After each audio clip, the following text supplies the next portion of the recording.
कैसे हो मेरे प्यारे बच्चों। आज दीदी की जगह भैया आपको कहानी सुनाएंगे। कहानी है बिल्ली का न्याय। एक वन में एक पेड़ की खो में एक चकोर रहता था। उसी पेड़ के आसपास कई पेड़ थे जिन पर फल व बीज उगते थे। उन फलों और बीजों से पेट भरकर चकोर मस्त पड़ा रहता था और कहता था, मजानी लाइफ। इसी प्रकार कई वर्ष बीत गए। एक दिन उड़ते उड़ते एक और चकोर सांस लेने के लिए उस पेड़ की टहनी पर बैठ गई। दोनों में बातें हुई। दूसरे चकोर को यह जानकर आश्चर्य हुआ कि वह केवल पेड़ों के फल व बीज चुगकर जीवन का गुजारा कर रहा था। दूसरे चकोर ने उसे बताया, अरे भाई, दुनिया में खाने के लिए केवल फल और बीज ही नहीं होते, और भी कई स्वादिष्ट चीजें होती हैं, जैसे बर्गर, पिज़्ज़ा, टॉफ़ी। उन्हें भी खाना चाहिए। खेतों में उगने वाले अनाज तो बेजोड़ होते हैं। वहाँ पे तुम्हें कभी मक्का, कभी गेहूँ, कभी चावल, कभी अमरूद मिलेंगे। कभी अपने खाने का स्वाद तो बदल कर देखो। दूसरे चकोर के उड़ने के बाद वो चकोर सोच में पड़ गया। उसने फैसला किया कि कल से वह दूर नजर आने वाले खेतों की ओर जाएगा और उस अनाज नाम की चीज का स्वाद चखकर देखेगा। मैं भी तो देखूं कि दुनिया में और खाने के लिए क्या क्या है। दूसरे दिन चकोर उड़कर एक खेत के पास उतरा। खेत में धान की फसल उगी थी। चकोर ने कोंपलें खाई। उसे वह अति स्वादिष्ट लगी। उसी दिन के भोजन में उसे इतना मज़ा आया कि खाकर वो तृप्त हो गया और फिर बोलने लगा, मज्जानी लाइफ, और आंखें मूंद कर वहीं सो गया और खर्राटे लेने लगा।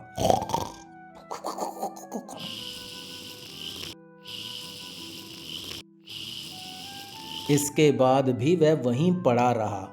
रोज आता, खाता पीता और सो जाता।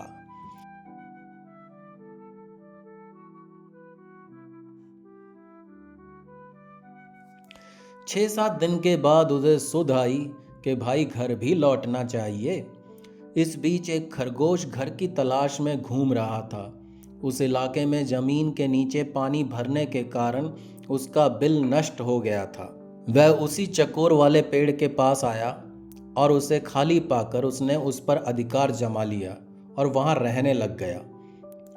जब चकोर वापस लौटा तो उसने पाया कि उसके घर पर तो किसी और ने कब्जा कर लिया है। चकोर गुस्सा होकर बोला, ए भाई, तू कौन है और मेरे घर में क्या कर रहा है? तो खरगोश ने दांत दिखाकर कहा, मैं इस घर का मालिक हूं। मैं 7 दिन से यहीं रह रहा हूं और ये तो मेरा घर है।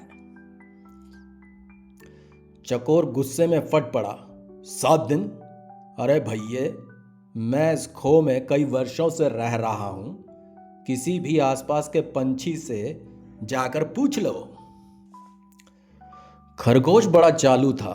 चकोर की बात को बीच में काटते हुआ बोला, सीधी सी बात है, मैं यहाँ आया, यह खो खाली पड़ी थी और मैं यहाँ बस गया। अब मैं क्यों पड़ोसियों से पूछता फिरूं? चकोर गुस्से में बोला, वाह, कोई घर खाली मिले तो क्या इसका मतलब उसमें कहीं भी घुस जाओगे? मैं आखिरी बार कह रहा हूं कि शराफत से मेरा घर खाली कर दे, वरना। खरगोश ने भी उसे ललकारा, वरना तू क्या कर लेगा बे? ये मेरा घर है, तुझे जो करना है कर ले। चकोर समझ गया। वह मदद और न्याय की फरियाद लेकर पड़ोसी जानवरों के पास गया। सबने दिखावे की हूं हां करी कि हाँ भाई, तेरा साथ देंगे, परंतु ठोस रूप में कोई सहायता करने उसके सामने नहीं आया। एक बूढ़े पड़ोसी ने कहा, ज़्यादा झगड़ा बढ़ाना ठीक नहीं। तुम दोनों आराम से आपस में कोई समझौता क्यों नहीं कर लेते? पर समझौते की कोई सूरत नज़र नहीं आ रही थी, क्योंकि खरगोश किसी भी शर्त पर खो को छोड़ने के लिए तैयार ही नहीं था। अंत में लोमड़ी ने उन्हें सलाह दी, तुम दोनों किसी ज्ञानी ध्यानी को पंच बनाकर अपने झगड़े का फैसला क्यों नहीं करवा लेते। दोनों को यह सुझाव पसंद आया। अब दोनों पंच की तलाश में इधर उधर घूमने लगे। इसी प्रकार घूमते घूमते वे दोनों एक दिन गंगा किनारे आ निकले। वहां उन्हें जप तप में मगन एक बिल्ली नजर आई। ओम नमः शिवाय, म्याऊ। ओम नमः शिवाय, म्याऊ म्याऊ म्याऊ म्याऊ।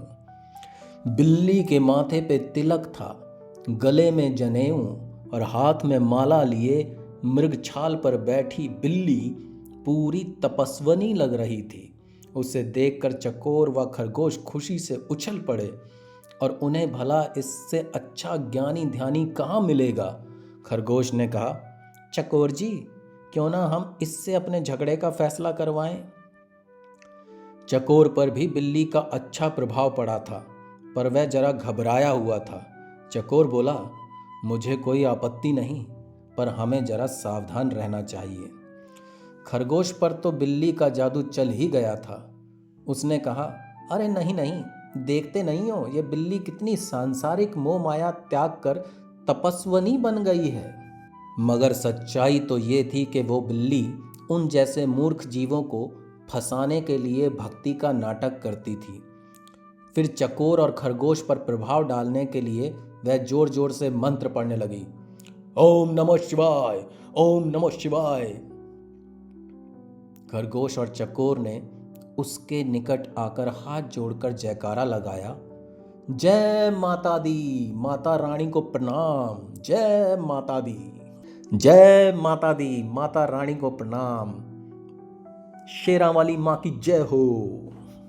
बिल्ली ने मुस्कुराते हुए धीरे से अपनी आंखें खोली और आशीर्वाद दिया। आयुष्मान भव।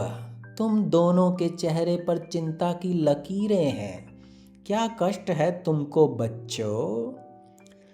चकोर ने विनती की, माता, हम दोनों के बीच एक झगड़ा है, हम चाहते हैं कि आप उसका फैसला करें।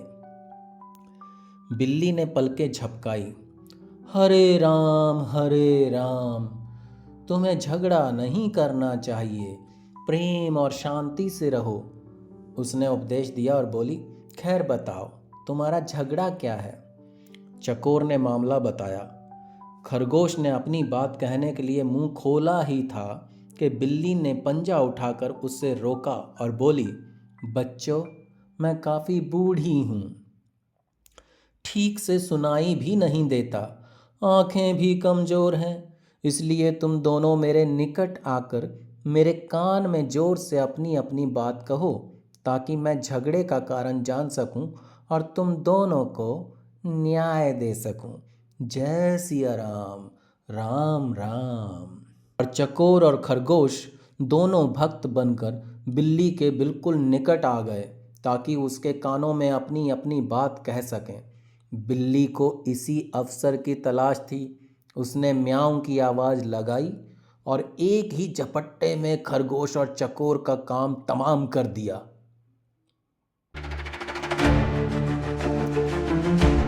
और फिर वो उन्हें आराम से खाने लगी।